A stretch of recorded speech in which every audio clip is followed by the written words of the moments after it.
Hi there, Lindsay here, the Frugal Crafter. One of my best joys in life is painting outdoors, and I got some new markers and I thought they would be perfect for landscape painting outside. I'm going to use this Ohuhu marker pad. I'll leave a link in the video description to all the products I'm using. This one's spiral bound, so I can fold the cover behind it and put it right on my plein air watercolor easel here, and it's working out great. I also put my Ohuhu colored pencils in a pouch here. I didn't know if I would need them or not, but I figured they'd be great for sketching, and then I'd have them if I needed to touch up any colors.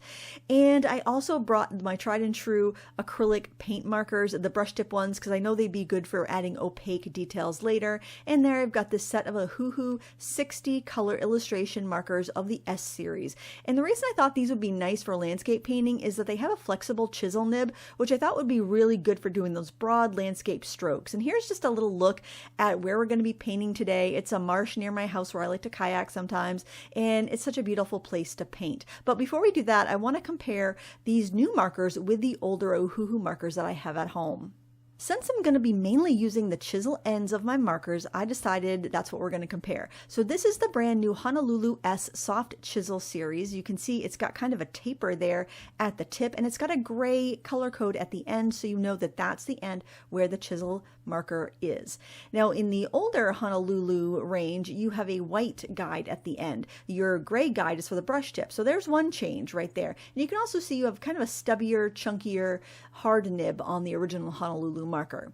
And then this is the Kala series marker, and this has a slim broad nib, and this is really nice for if you like to quickly switch between a fine line and a broad line in your illustration. So it really just depends on what you like. So let's take a look here at the new Honolulu S Soft Chisel. You can see we can do fine lines on the edge, or we can drag the chisel nib for wider lines. We can also kind of move and groove with our nib a little bit. It's more expressive and agile. You've got more painterly strokes with it, hence I thought it would be good for landscape painting. And it's got a nice flex to it, which allows you to feed out more ink in occasions where you want to blend your marks more. And you can also do the flicking technique for blending if that's something that you want to do. And you can see the flex there. It's just really responsive to your line pressure.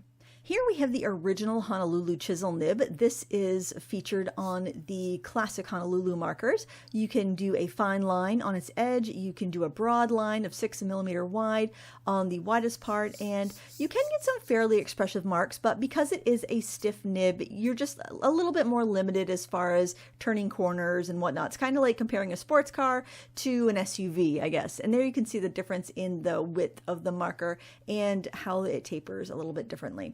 And then finally, we have the Kala series. This has a slim broad nib. Now this is really nice if you like to do very fine line to thick line drawings, or you like to change really quickly. It's a very agile marker, and it has an oval body versus the round body of the Honolulu series. So that may be more comfortable to hold. Just something to consider when you're choosing what markers are right for you. Now back to the plein air with markers. I've been very excited about trying this. As soon as I used those markers for the first time, I thought, yeah, plein air, this will be fun. So I started off just by sketching with a colored pencil. It doesn't show up really well in this bright sun, but you can kind of get an idea of you know, what I'm doing, just kind of sitting, looking at the vista, sketching some, you know, some light marks there. And then I decided to jump right in. Now this is a set of 60 markers, so you're not going to have every single shade or tone that you could possibly want. But let me tell you, you're not going to want to take more than 60 markers out when you're plein air painting. It's just too many decisions, too much to deal with when you're out and about. And I decided to start in with the bluest color, the color that's the most like the blue up in the sky. And I added that across the top of my paper, and then I just started in bringing in some lighter colors, going around my clouds, because I'm going to be using the white of the paper for my white. At least that's the plan at this point. I do have some acrylic markers if I want to go in and add opaque details, but for now I'm just trying to stick to using the markers for the majority of it. And also I am trying to stick to using the chisel nib, which the thing that's nice about these soft chisel nibs is that they will flow. If you give it some pressure, it's going to flow as much ink as a brush nib, but you can also just give it wispy strokes and have it flow the amount of ink as a bullet or a chisel nib will do. So it does give you that versatility. And when you're outside painting and it's hot and you're, trying to work fairly quickly before the light changes, having that versatility in one nib is nice. You don't have to take the caps off and, uncap, recap over and over and over again. Now, the caps do post on these markers, meaning if you do take a cap off, you can pop it on the other end. That's really handy. You only have that in the Honolulu series. The Kala series I showed you back there, the caps do not post. Just something to keep in mind. Now, I'm looking at the trees way, way into the distance out at the end of the stream there, and I decided to put in the darkest shadows. I try to get my darkest values in pretty close to the beginning of my picture because then it helps me establish a value range. The white of the paper being my brightest, the darkest shadows I'm putting in here being the darkest. And also, far away, when you're painting stuff that's further away, the colors get desaturated, which means they're less vibrant. And then the colors that are closer to you in the landscape are going to be more vibrant and more saturated and usually a little bit warmer in tone. So I'm keeping that in mind as I put these trees far in the background in. Now, I may go in with a brush tip now and then if I want to flood in like make a bloom kind of some lighter color foliage. But for the most part, I'm sticking to the chisel nibs, which you can tell because if you see that gray end, you know that that's got a chisel nib on it on this series of markers.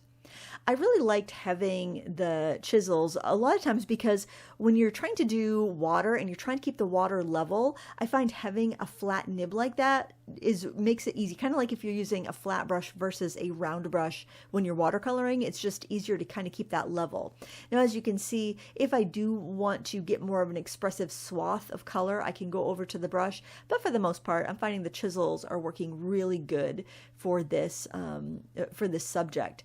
And looking back at this, because it's really hard to judge your painting when you're painting it, especially when you're outside, maybe it's really bright and you're struggling with a breeze, and I'm also chit-chatting with some girlfriends that came to paint with me. You may be thinking this isn't coming out well, but who cares? I'm outside. It's beautiful out. I've got great company. And you're not really so concerned with how your artwork looks. You're just kind of there in the moment. You're within your landscape, and it's just kind of a cool thing to do and a cool way to be. But actually, looking back at it, I think it's better than I thought it was at the time. Now, sometimes I will go in and put some foreground objects in like I am right now because I know I want these really bright purple flowers. I'm not sure what they are. They kind of look like asters, but they're wild. And they're just so vibrant and pretty, and I think there's such a nice contrast from the yellowy greens and the other yellows and ochres we have in the background.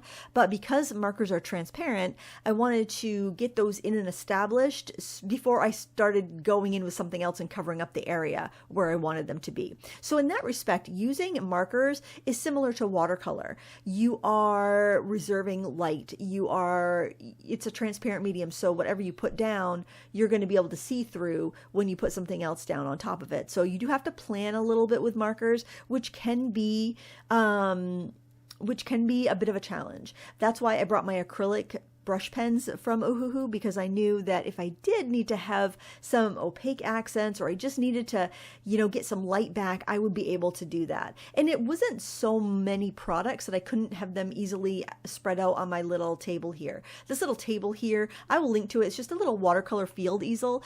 And I also bought a little umbrella to go with it on Amazon. And that was really nice because it was like super high UV index, glaring sun. The only clouds in the sky were those two little puff balls you can see in the sky in my painting. So having that umbrella was really nice. If I didn't have that, I would have had to set up somewhere else in the shade because I would not have been able to cope with the markers off of a smooth white paper like that. It would have been just too much. So that would be a tip that I would have. If you have an umbrella, bring it. And if you have an umbrella that doesn't have a cast to it, like my umbrella is silver and it's got black on the inside and the outside is silver, and it doesn't put any color down on my work. If you had like a beach umbrella that was like crazy colors, that might affect your work a bit. So it's best to go with a white, a black, or a silver, something like that that's not going to color your artwork. Now I wanted to do some rocks in here. There isn't many rocks in the scene, but I can kind of see some just down in the water there, and I wanted to put them in because I like to draw rocks, but also the soft chisel nibs are perfect for modeling things like rocks, and it just worked perfectly for that. In fact, I probably should have just gone somewhere where it was just boulders and rocks and ledge. That would have been really fun to do with these markers. But this was pretty close to home, so I figured if I had any problems and this wasn't going to plan, then I could easily get back home to my studio to work on this project. But luckily, it went pretty well, and I had a really fun time out here using these markers. In fact, these might go into the regular rotation. I generally do watercolor, plein air, sometimes pastel, occasionally oils, but rarely acrylics. And I don't think I ever do colored pencils, plein air, because it's just such a slow medium. But the markers were quick enough. I was really surprised. Now, this did take me over an hour to create. I was looking back at the footage, and I think I had about an hour and a half of footage, although it wasn't all hands-on painting. Some of it was just setting up my gear and that, because I didn't know what I would want for footage later on, because I don't typically film outside of the studio. But this was a lot of fun, and look at that. I mean, that's gorgeous. That's where I love to paddleboard and kayak. The water is really low right now. Generally, there's this little waterfall to the right of where I'm set up, but the water was so low that the creek was completely dried up and there was no water falling over. It's been really low this summer. We haven't had very much rainfall, but still, it's very beautiful to look at, and it was a lovely place to paint. And it's also a place you can drive in and park. Like, my vehicle was about 20 feet from me, so that's nice. It gives you the versatility to bring a little bit more gear if you need to. And I'm actually sitting on a seat. Generally, I will bring my backpack that has a stool built in, but this is actually a seat that has a bag attached to it that you can roll along if you are going to be traveling a little bit more than, parking right next to where you're going to paint. Now, adding some green in the water to be the reflected trees, you can really see the reflection right now very well. It's almost like a mirror, but as the wind picks up, it does kind of scatter the trees a bit. So I did keep more of an abstract look to my reflections on the piece I was doing. And I have to say, it felt like it took me a long time to fill up the paper.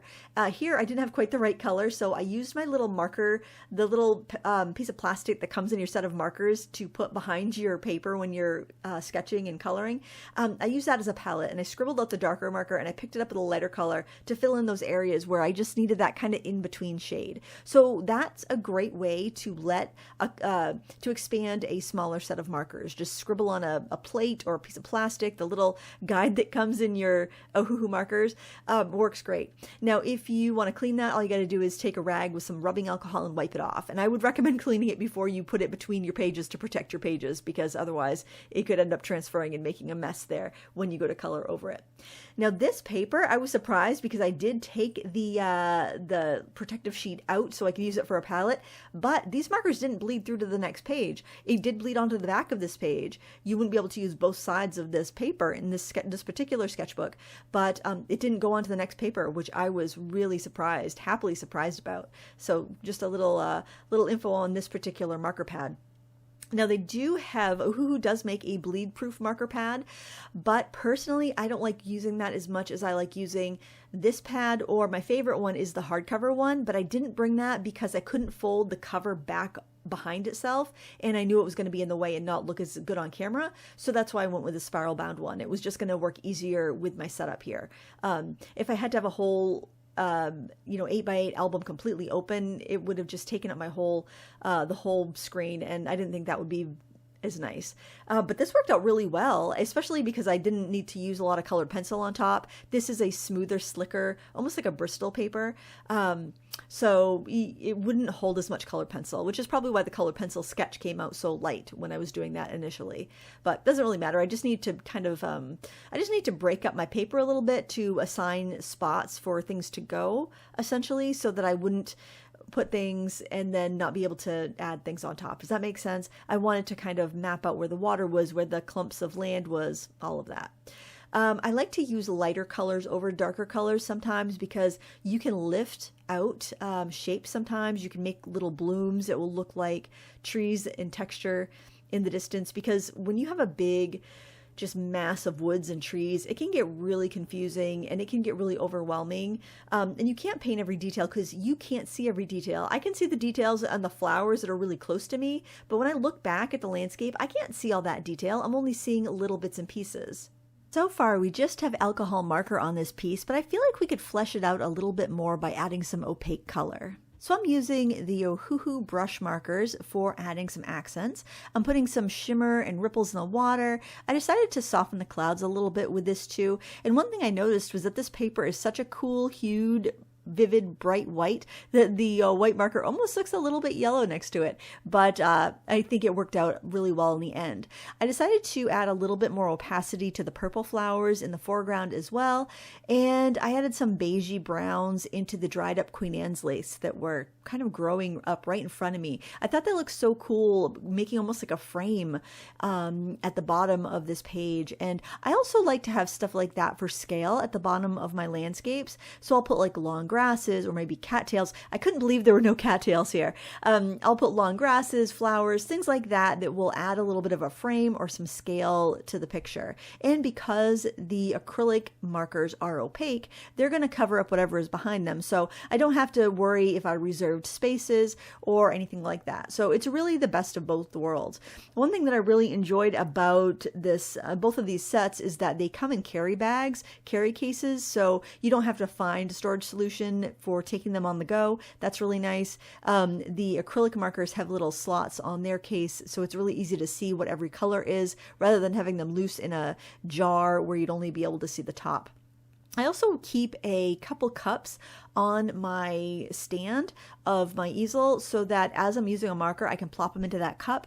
That way I know the colors I've already used, so I can look for that first before I dig into the bag of fresh colors, because that will promote more color harmony around your piece, and it just makes everything look a little more cohesive. I think one of the quickest way to spot an amateur painting, or if you see a painting and you're not sure why it doesn't look cohesive or it looks amateurish, it's because they use too many different colors. Mixing colors as much as you can, layering colors as much as you can, and reusing the colors as much as you can, and having a strong value range, that's going to give your work a really professional look, and it's going to help it in the long run, I think. Now, I decided to go with these fine liners. They're a new addition to the Ohuhu family. They're a pack of dual-ended fine liners. They have a sign brush flexible tip on one end, kind of like for brush lettering and calligraphy, and they have a 0.45 fine liner on the opposite end. And this black one, I actually used it a week ago and lost the cap, and it was still working perfectly good when I went to use it on this picture. So hats off to Ohuhu for making the uncapped time on that really long. Although I wouldn't go leaving your markers uncapped, it's just on those fine liners, they did a really great job at surviving the likes of me. And that pretty much does it for that painting. I really enjoyed painting it. I had a great day hanging out with my friends, and it's just nice to be outside in the beautiful Maine autumn and painting our gorgeous colors. And it's only going to get more vibrant until probably about October 10th, and then it's going to get all brown. But there you can see our beautiful landscape, and I hope you enjoyed painting with me today. If you want to know any of the products that I used, you can find them linked up down below. You can find them on the Ohuhu website or on Amazon, or you can search Ohuhu markers on your favorite shopping platform. Thank you so much for watching today. Please give me a thumbs up before you go. Until next time, happy crafting.